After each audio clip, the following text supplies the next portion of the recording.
aren't we all actors? Didn't we just understand that?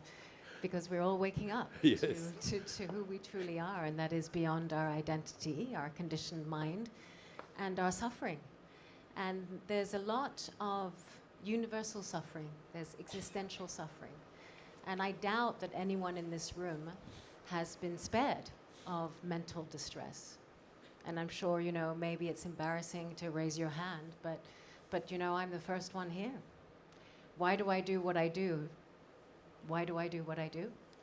And it started because of mental distress, trauma. I actually lost my sister to suicide 4.5 years ago. And that's still very, very, very raw. And the truth is, we miss her physical existence. We miss her presence of being. But through the grief, there is a path to love. And that path to love is what we're attempting. And when I say attempting, because we're co-creating this together with you all, with everyone. It's a global movement. How can we experience on how to be never alone? How can we experience the reality of the non-separate self? So that's why I'm here today. It's an honor to work with Dr. Deepak Chopra, because not only are we talking about mental health, we're talking about a consciousness-based approach on mental health. And that's something that actually hasn't been done before. Now, Deepak has been talking about the incredible saints and the sages of the past that have been on this land, that are born of this land. But that's in the spiritual realm.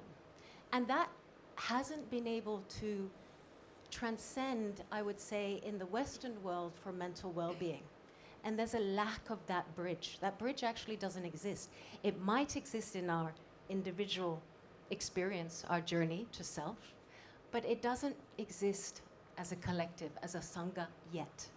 And that's why every 40 seconds someone dies by suicide. That's why I lost my little sister, despite of the wonderful family that we have, it's still alive, the family's there, but it's a sinking ship, It's a Titanic. You lose one member, everyone just slowly decays, because that existential suffering and the not knowing of the why is a burden, and we all experience that. So our goal at the foundation is to create a movement for freedom from suffering on the path to joy. And we're very practical. We're using technology to reach a critical mass. The foundation's overall vision is to reach 1 billion people for a critical mass, global transformation, a more joyful, sustainable, healthier world. For Never Alone, the mental health, we believe that mental health is health. It is the basis of how we communicate and how we co-create the world together. I don't need to give you a lecture. Deepak just did it. So the point is, how can we reach this critical mass? We have an AI emotional chatbot named Peewee. Peewee happened to be the nickname of my little sister, but it is also an acronym of people interacting with intention. And people interacting with intention with an AI that is fueled and programmed with mental hygiene tools, resiliency tools, that you also have access to suicide prevention hotlines and therapists that can come in at any time. It's available 24/7. Right now it is deployed in English. We have 24 million text message exchanged on our platform. At the beginning, when we started, we only thought we would be engaging 20,000 people. Now we're at 24 million. And so it shows the need. There has been a study that young people prefer to communicate with AI because they feel less stigmatized. Less judgment is in the room. They don't feel that they're misunderstood because there's nothing to understand. They just want to exist in that communion, that simple communion of presence. So that's one thing. We also have a program called Freedom from Suffering. Freedom from Suffering is our consciousness-based approach to mental health, mental well-being. There's several modules to that. Our path one is Peace is the Way. Of course, it's based on Deepak's work, but we also have incredible, world-renowned mental health experts that are joining the Sangha.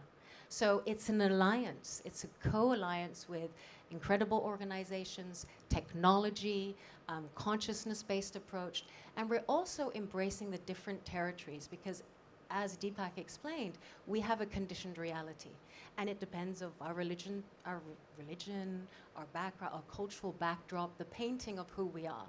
And so we're also engaging in those different conversations. How can we destigmatize mental health so that we can openly talk about it? And I actually had a wonderful conversation with Milind before I landed. And we spoke for about an hour engaging in how can we destigmatize things? If we're creating a global movement, we have to look at all of the stratas of society. Political, how do we engage in that conversation from that political aspect? How do we engage in that from a community aspect? How do we